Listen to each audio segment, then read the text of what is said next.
Hello, welcome back to Nadya's Identity Files. I have with me the fabulous and fashionable Braylon Brooks. Oh, thanks for having me. Who is also a longtime friend, and you're gonna probably get me involved in so many antics like I can't even believe. But we're going to try and keep it as focused as possible. You're doing 500,000 things. So I know. Let's try and talk about as many of them as possible. Okay. I'm going to run it down as I see it. You're a fashion model, style influencer, yes, social media influencer, and founder of the Real Life Mannequin, which is going to blow up super soon. I know it better. It better.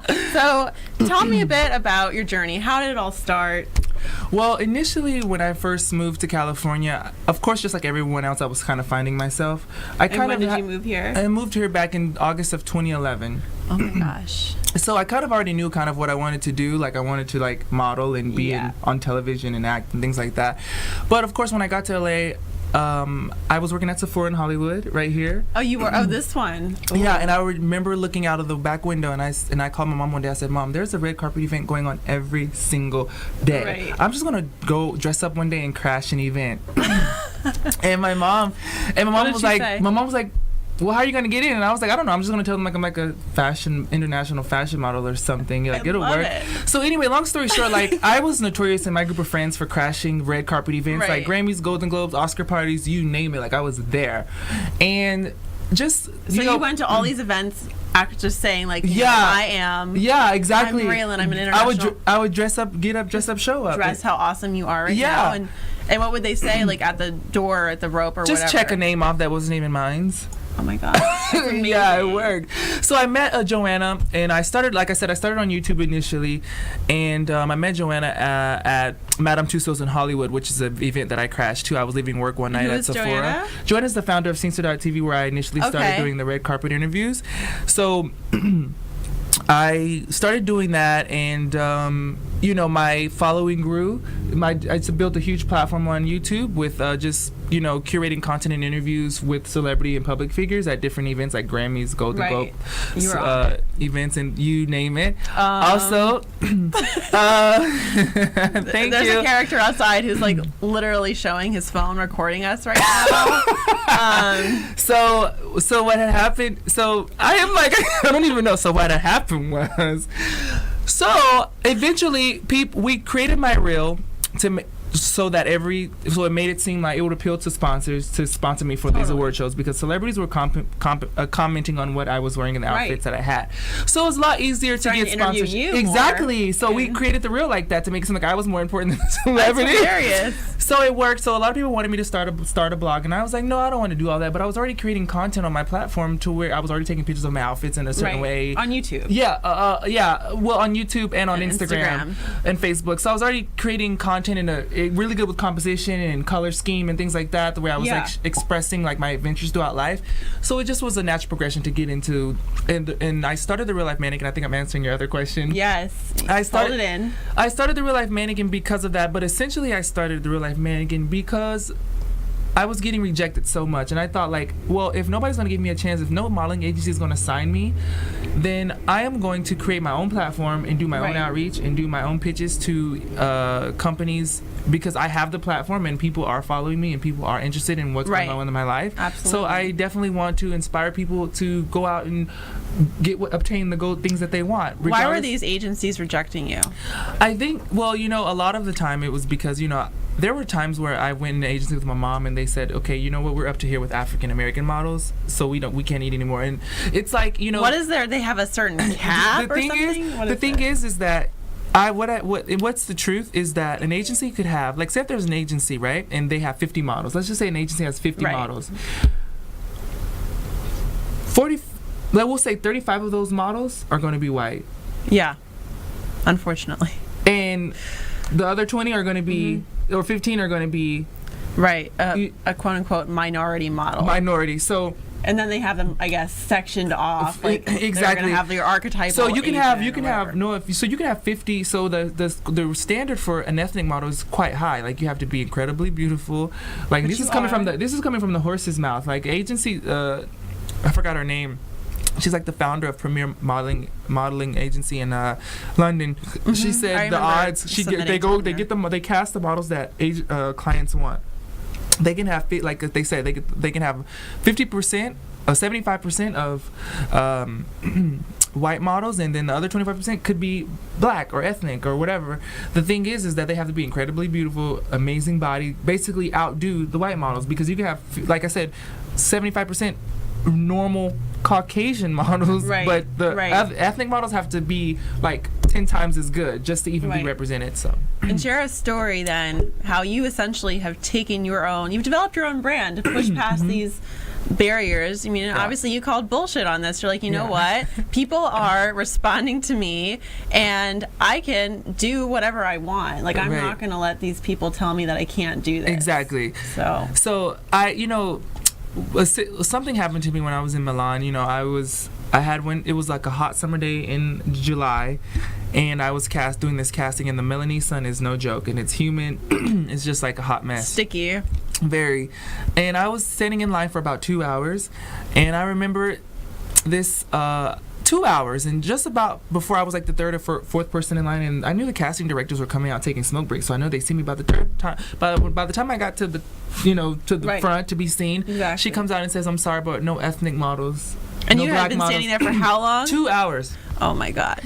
So it's just things like that, and I had to tell my agency to send a disclaimer when they send me out for castings, like please, let the client know, reassure that they want an ethnic model, because I don't want to be wasting my time 2 hours traveling around in the hot sun in Milan on the train carrying a sweaty, portfolio, and they don't even want to see me because of the color of my skin. Did they know that you have a history of crashing things successfully? Do you think that they thought in their minds that you could just push past the client's expectations? That's that's a really good question that you said that, because I would always, every time they sent me out for castings, sometimes I wouldn't be even on the list for the callback, because normally the client you send the client the presentation of the model, and if they say they want to see the model, then they call you back, and then you go to a callback. But half the time I didn't even have callbacks. Most of the time they just said, the agency was like, show up as Super Braylon.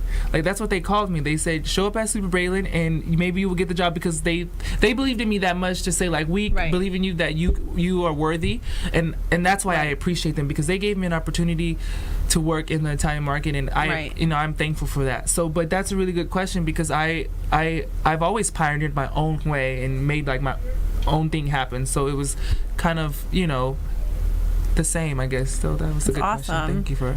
How does your identity hinge upon your style in your work? My identity, I'm very meticulous, and I think it shows through my aesthetic and my presentation that I bring. It does. And I think it's really important, because I dress how I want to be addressed, and sometimes that works.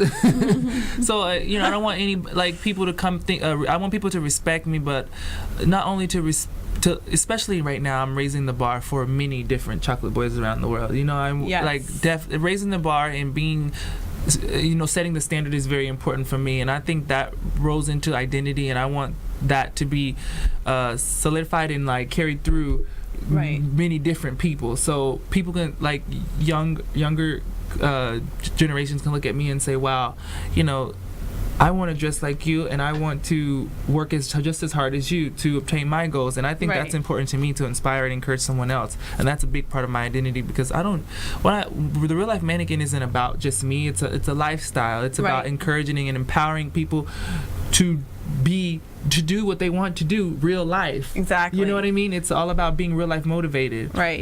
It's like a double entendre. It's like, obviously it's a metaphor for you. Yeah. And clearly this is the Real Life Mannequin right here on my show. Welcome, the Real Life Mannequin. But it's also to show that whatever your dream is, even if it's something that isn't modeling, but maybe fashion related, it can be brought to life. Exactly. So that's definitely that's the thing, is about making things come to life. And I'm a strong believer of one of my quotes always say, make it happen even if the rest of the world says it's impossible. And that means you have to, and that's my quote, by the way. I love it. So can I use it in a map? Of course. Tag you. Yeah, but that's the thing, you have to just take the initiative to do it yourself. Yeah. DIY. It's that simple. And when you do that, you will discover avenues and you will discover strengths that you never thought you would have just because you took the initiative and the courage to do something yourself. What advice do you have for a person who feels like they've been cut down so many times and is ready to give up and is about to move into almost like a victim mentality? How do they get out of that and move forward?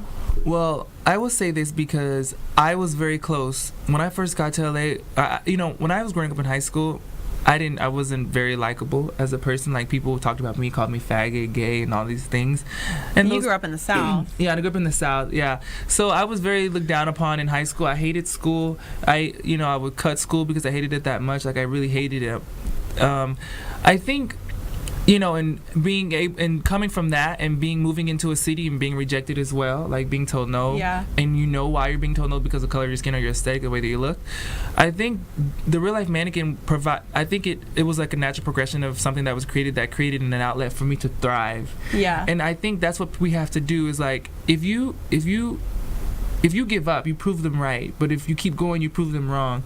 And that's what you have to do. You have to keep going, and you have to create something that you're so passionate about to give you, like, I love creating content. You're like an art director of your own life. Yeah, I love creating content and creating just fantasies and fairy tales through my images and sharing with people and sharing my story. Like, I used to live on Skid Row at one point, and then when people look at take that story that I kind of shared on Facebook, the testimonial I did, and take that and they see the life that I have now, like traveling, people really they respond to that because, I mean, first of all, these stories aren't told enough, and I think second of all, people just don't realize how much of their future is really in the palms of their hands. Right, exactly. And how much of it relates just to mindset and getting over whatever XYZ people have said to you and saying, you know what, fuck it, I'm going to be the creator of my own life. No, you have to move forward. Exactly, and that's the thing. And I knew the journey I was about to approach. I knew it was going to be hard. I knew it was going to be hard, and I knew that I was going to be rewarded in really great ways.